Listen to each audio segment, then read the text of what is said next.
This is the first time since I left Syria I faced the people who supported the regime in killing my father, in killing my oldest brother, in killing my youngest brother, in killing my childhood friends.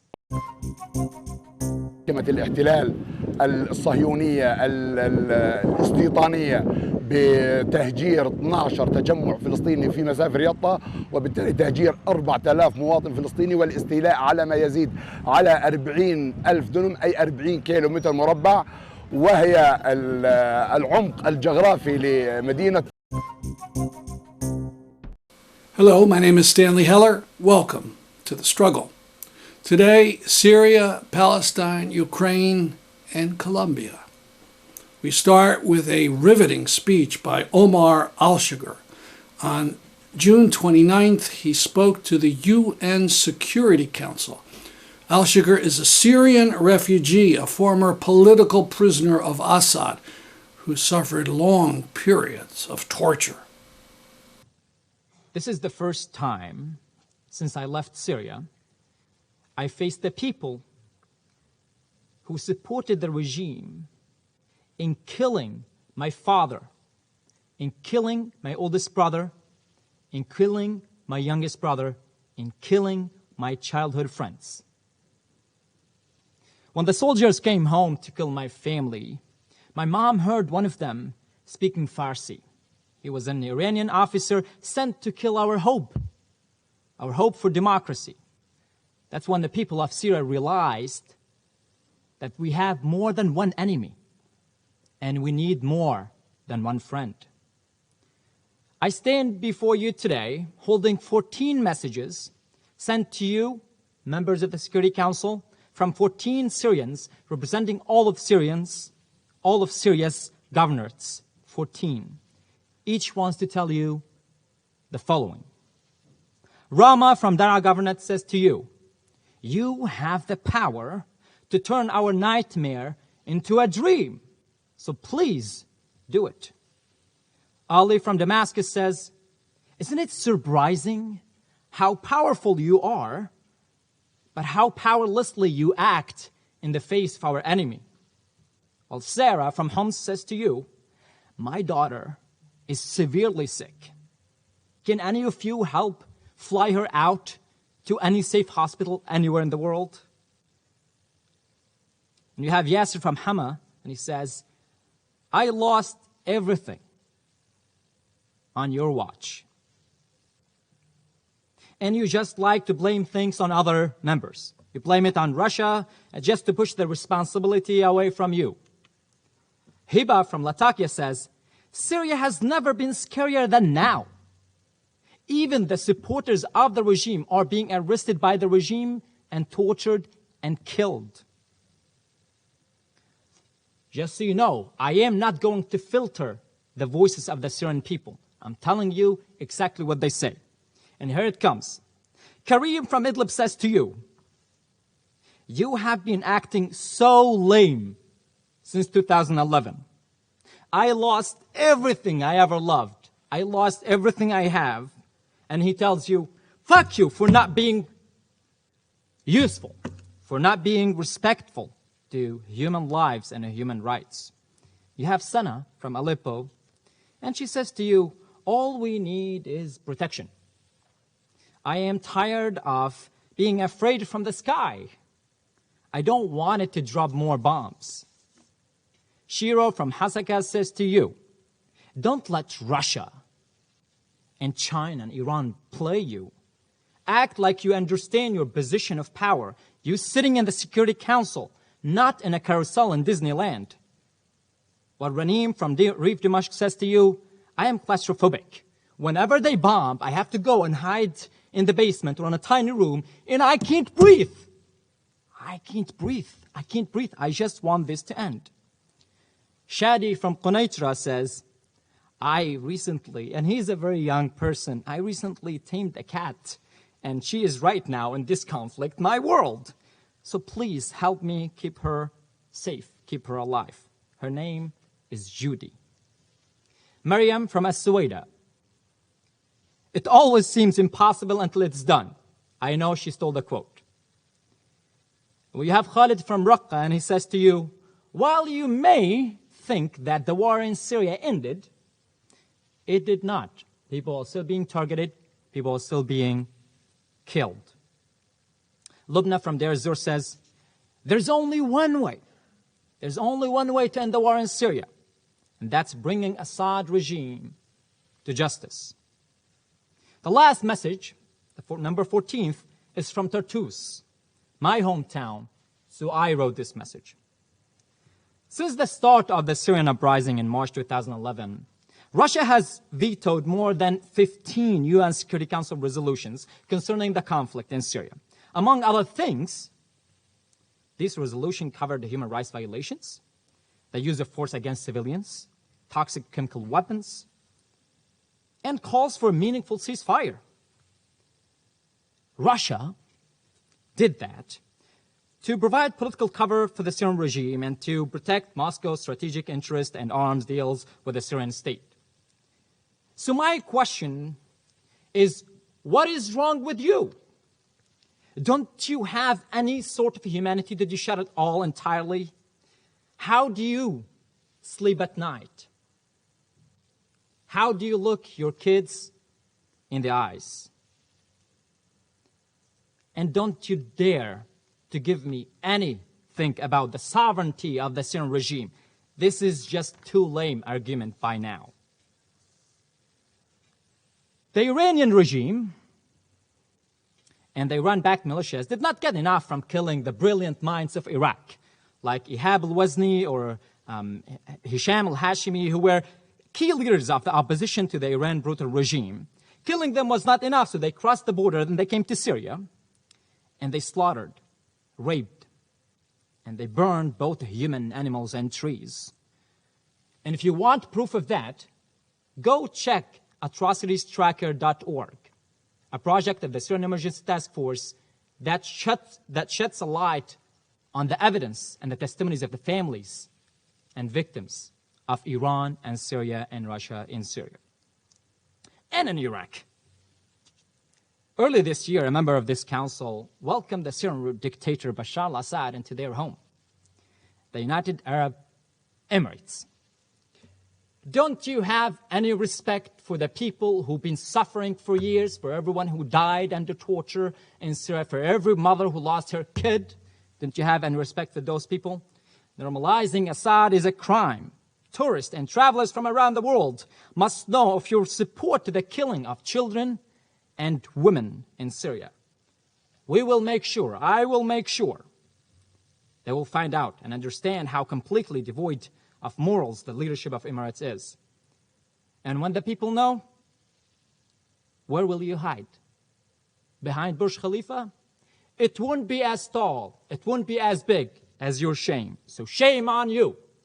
Shame on you, and shame on Jordanian, on Jordan, the country that does not allow the pregnant women of the Rukban camp to go to a safe hospital in Jordan to give birth to a life. Shame on you both. You are insulting the great people of the United Arab Emirates and Jordan. The United States. Recently, your government has been very limited to empty statements, no actions. You're supposed to be the leader of the democratic world.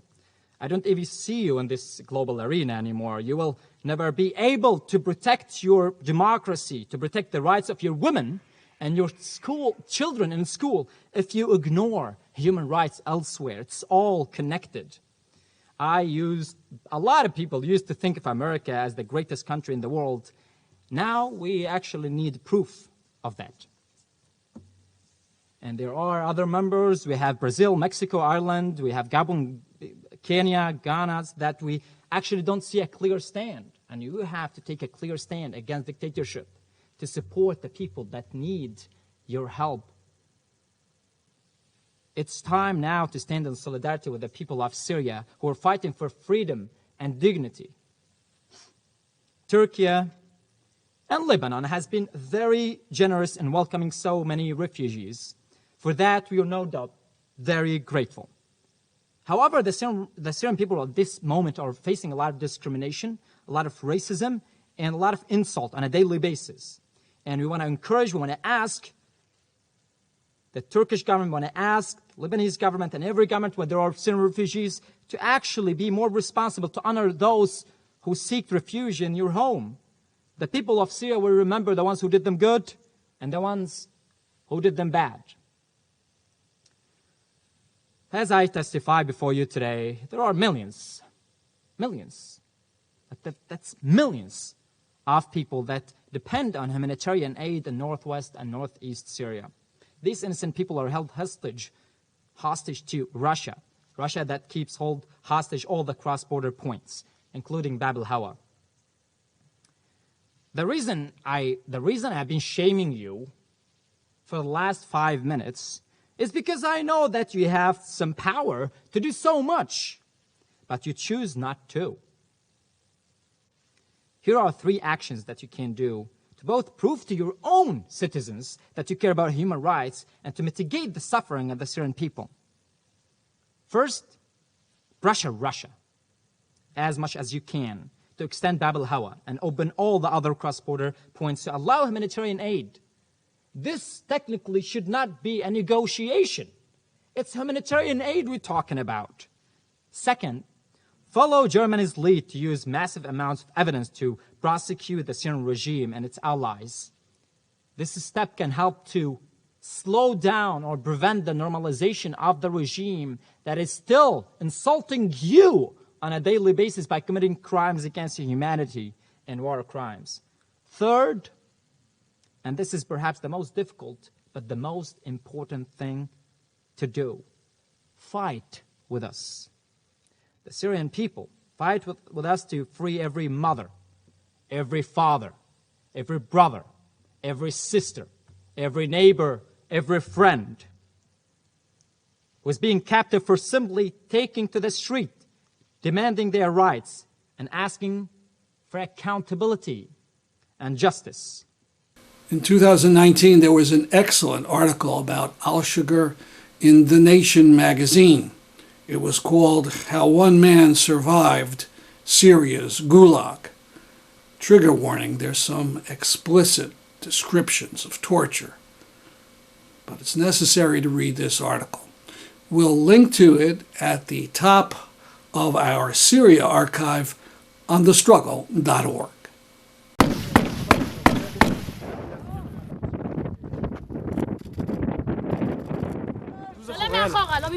يلا فوق يلا يلا سلام ليك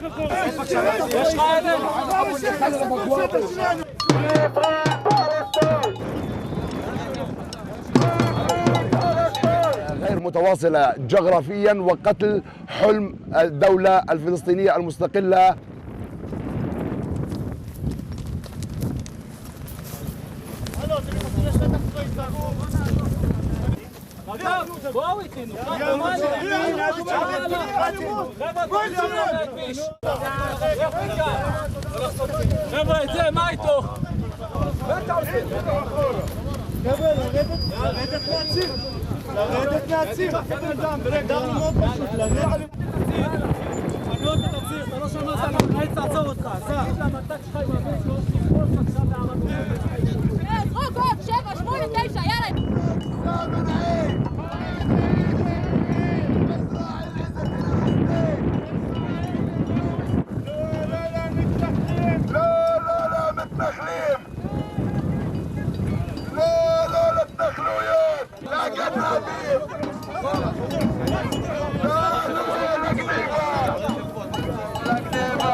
يعني هذه فعالية ضد قرار محكمة الاحتلال الصهيونية الاستيطانية بتهجير 12 تجمع فلسطيني في مسافر يطا، وبالتالي تهجير 4000 مواطن فلسطيني والاستيلاء على ما يزيد على 40,000 دنم أي 40 كيلو متر مربع.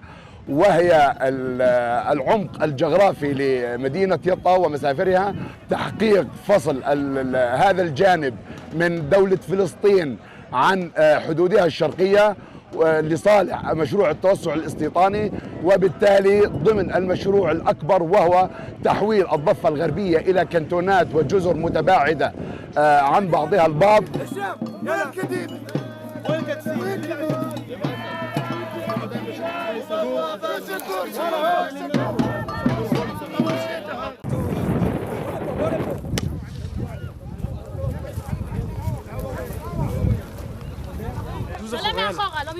يلا فوق يلا يلا سلام ليك فوق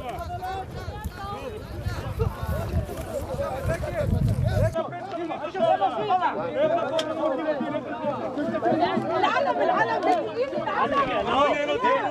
اللي بدي اياه لا بطلع بدي اياه اعطيني العلم ليش اخذوني لا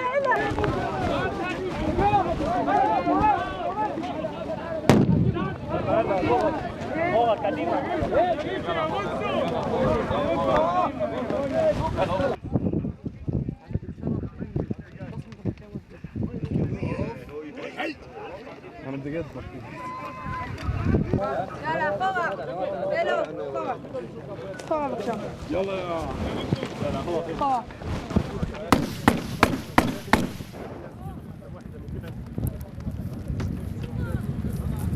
لا مش عليك.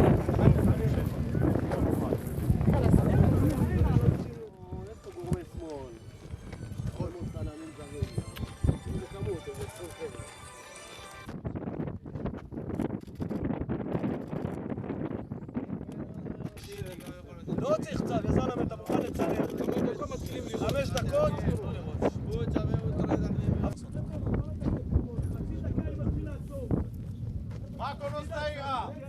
يعني اليوم هي واحدة من الخطوات التي تقوم فيها قوات الاحتلال الإسرائيلي ودولة الاحتلال في الاستفراد في هذه المنطقة، منطقة مسافر يطا، بعمل تدريبات عسكرية وإغلاق المنطقة تحت حجة التدريب العسكري.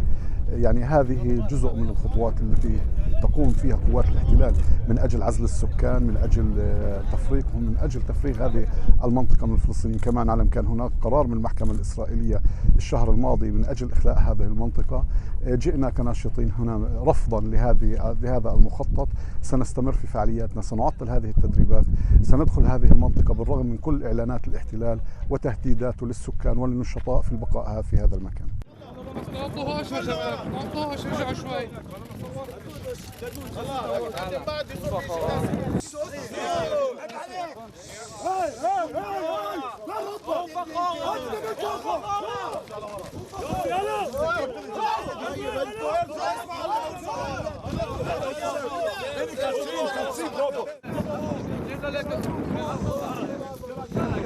خورا شو يعني؟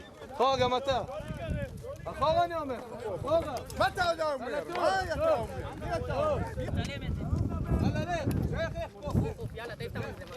יאללה, נגמר המסיבה שלך. יאללה. יאללה.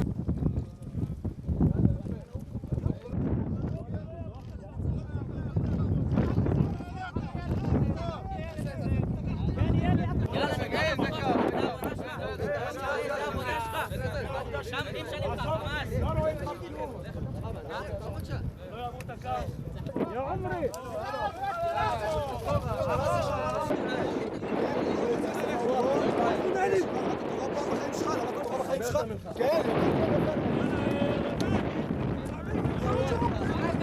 بلاش ترني. يلا خلص نصرف انت وياه.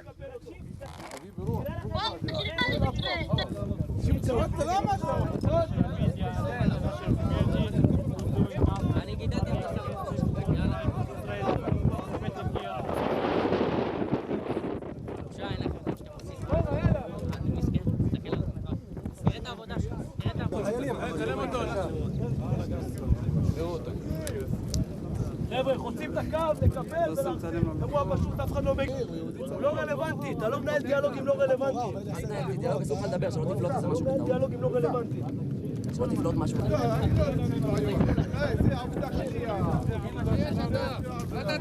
תתביישו לכם.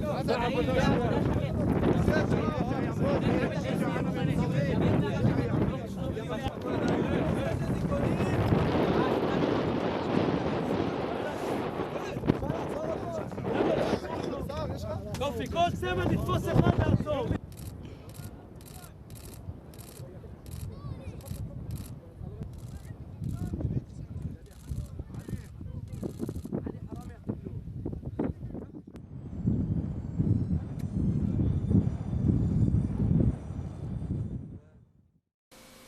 Now for a farce, otherwise known as the U.S. investigation into the death of U.S. citizen Shireen Abu Akleh. To answer the 70 members of Congress who called for a U.S. investigation, the State Department convinced the Palestinian Authority to give it the bullet that killed Shireen Abu Akleh. Point was there would be a U.S. investigation. Then the U.S. gave the bullet to the Israelis for their inspection, supposedly supervised by U.S. officials. On July 4th, the State Department made a 3-paragraph statement on the result of this investigation. It made up 3 points. 1, that the bullet was too deformed to give it any information.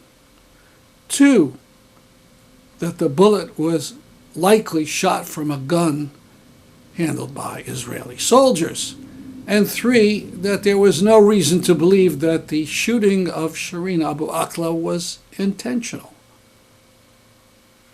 5 careful investigations established that the Israelis were firing at people they knew were journalists. So what does not intentional mean? What does intention have to do with it anyway? If you're texting while driving and kill someone as a result, they punish you harshly and deservedly, even though you had no intention to hurt anyone. Whereas the call from the State Department or Biden to punish the Israeli soldiers and for those on top. More about this on the website justiceforshireen.webador.com. Last week we talked about the rotten decision of the Unilever Corporation to sell the Ben & Jerry's division in Israel to an Israeli company, thus destroying the valiant Ben & Jerry's boycott of the apartheid state. That appeared to be the end of the story. However, news comes that the Ben & Jerry board has decided to sue its parent company.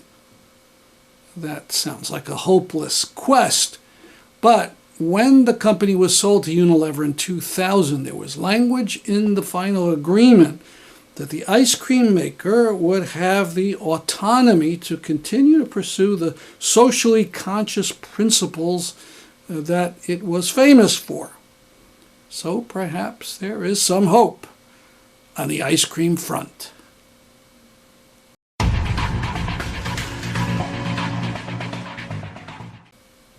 Some news about Ukraine from Democracy Now!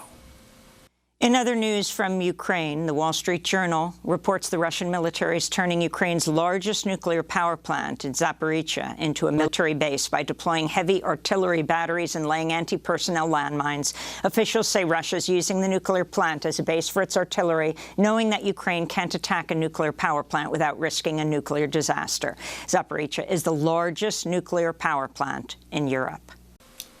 We see that Putin stops at nothing. Even if Ukrainian forces never fire at the artillery surrounding the Zaporizhzhia nuclear plant, an accident, a misfire by Putin's own soldiers, could cause a European-wide disaster. I want to call attention to a new website called Defeat the Putin Invasion of Ukraine. It has posts with good links to articles and events about Ukraine, model union resolutions, and a page criticizing Putin's enablers, from Andrew Basovich to Chris Hedges to Noam Chomsky. The site is ukraineposts.webador.com.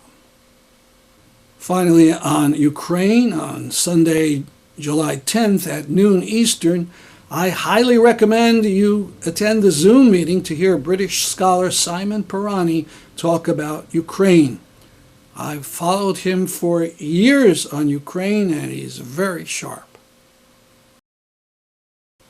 Coming on Friday, June 15th in Bridgeport, Connecticut, Seaside Sounds for Environmental Justice from 2 to 8 p.m. with music and food trucks, and it's all free.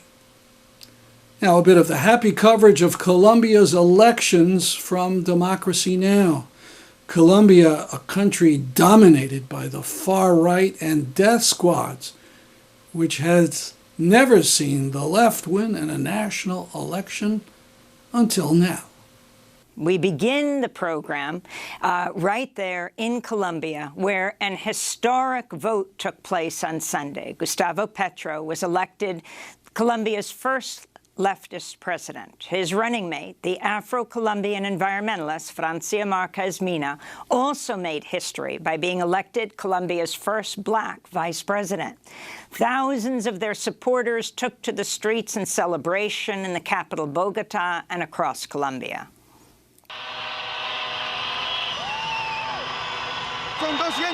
For 200 years, we have been governed by the same people, but today begins to transition to a government of change that will benefit all Colombians. Gustavo Petro is a former M19 guerrilla, a former senator, and the former mayor of Bogota.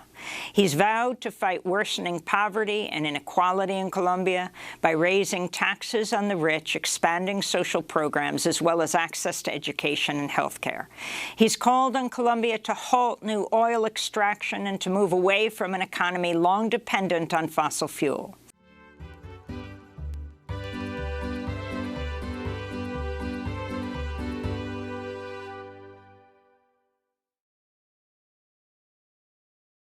That's our program for today. See you next week at this time. I'm Stanley Heller for The Struggle.